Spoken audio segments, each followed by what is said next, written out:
সুপ্রিয় দর্শক, আসসালামু আলাইকুম। কৃষি তারকার পক্ষ থেকে আপনাদের জানাই অনেক অনেক প্রীতি ও শুভেচ্ছা।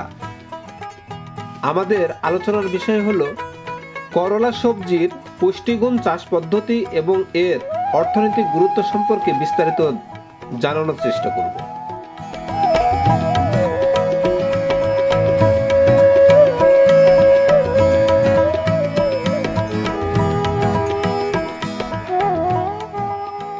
করলা, যাকে তিতা করলা বা বিটল করলা বলা হয়, এটি একটি জনপ্রিয় সবজি।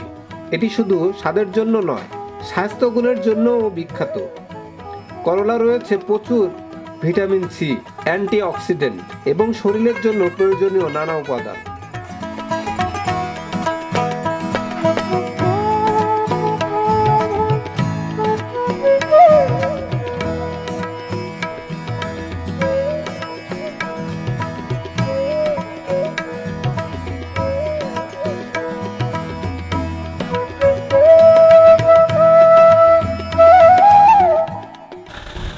আলী ভাই, আপনি যে করলা করছেন, এর মধ্যে জাত কয়টা আছে? এখানে তিনটি জাতের করলা আছে। তিন জাত কি কি জাত জানেন আপনি? একটা সিনজেন্টাল লিটার, আর দুটা ইয়ার মালিক সিডের, একটা গ্লোরি আর একটা দুর্বার। মানে তিন জাতি লাগাইছেন আপনি? জি, তিনটাই উন্নত মানের জাত। এইগুলো কি জাত? এইগুলো এটা সিনজেন্টাল লিটার। এটা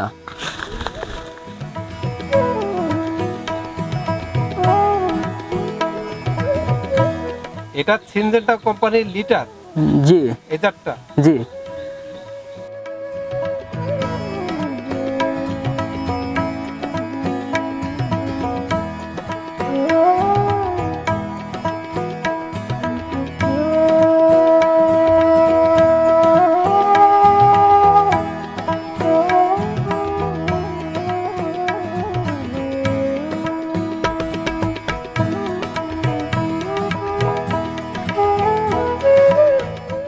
এই যে এখানে যেটা দেখা যাচ্ছে, এগুলো কি জাত ভাই? এটা ইয়ার মালিক সিডের গ্লোরি।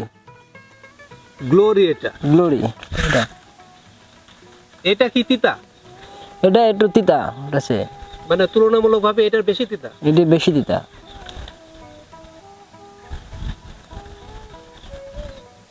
এটার ফলন ওর আছে বেশি।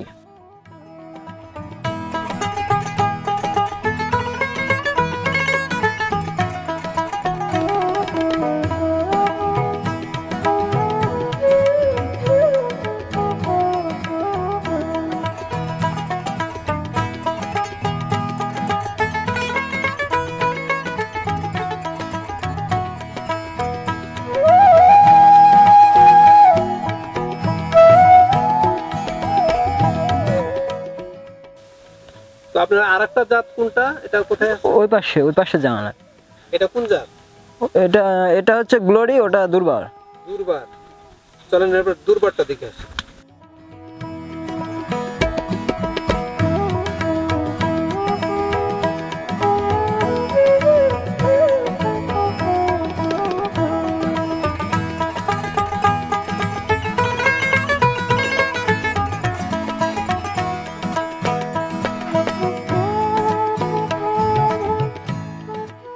এটা দুর্বার জাতের। জি, এটা দুর্বার করলা। এটার বৈশিষ্ট্য, এটা কি দেখে কোনো জিনিস চেনা যাবে? হ্যাঁ, দুর্বারটা চেনা যাবে দেখে। এটা লম্বা, এটা অনেকটা বড় করলার সাইজের, কিন্তু এটা সুবিধা, এটা ছোট হারভেস্ট করা যায়, বড় হারভেস্ট করা যায়। এটা 3 সাইজের করলাই হারভেস্ট করা যায়, ছোট, বড়, মাঝারি। মানে ছোট খাওয়া যাবে। জি, জি।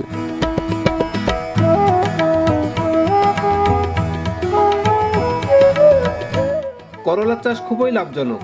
করলা চাষের জন্য উষ্ণ আর্দ্র জলবায়ু সবচেয়ে ভালো। মাটির পিএইচ স্তর 6.5 থেকে 7.5 হলে ভালো হয়। এছাড়া উঁচু জমি এবং পানি নিষ্কাশন ব্যবস্থা থাকলে চাষ সহজ হয়। করলা সাধারণত খরিফ এবং রবি 2 মৌসুমে চাষ করা যায়। তবে ফেব্রুয়ারি মার্চ থেকে জুন জুলাই চাষের উপযুক্ত সময়। বীজগুলো 2 থেকে 3 সেন্টিমিটার গভীরে রোপণ করতে হবে। জৈব সার এবং রাসায়নিক সার সঠিক পরিমাণে প্রয়োগ করতে হবে। নিয়মিত সেচ দিতে হবে, বিশেষ করে গ্রীষ্মকালে।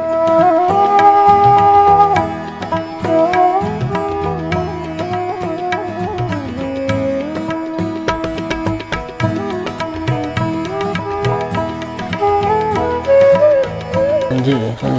তাহলে ভাই, আপনি অন্যান্য আবাদ থেকে আপনি যে করলার চাষটা কেন করছেন? করলা চাষটা একটু আপনার খরচ কম, বেশি বেশি লাভ, তাই রোগ বালাই কম,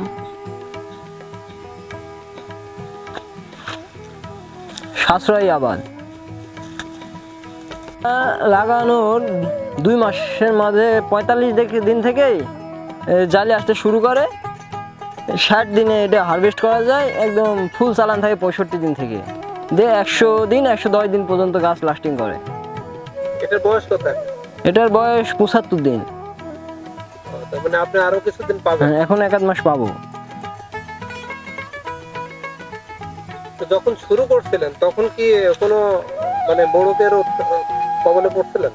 এটার খুব বিশেষ ধরনের কোনো রোগ নাই। এটা হচ্ছে আপনার তাই কালো চোখ সাদা। এই যে ছোপ ছোপ দাগ দেখা যাচ্ছে, এটাই কি রোগ? জি, এটা পাউডারি মিলিরিউ। এটা পাতায় প্রথমে ছোট ছোট দাগ দেওয়া যায়, পরে পরবর্তীতে গোটা পাতাটাই হলদে হয়ে যায়। এটা কি গাছের কোনো ক্ষতি হয়? হ্যাঁ, এই রোগ ব্যাপক হারে ছড়ায় যায়।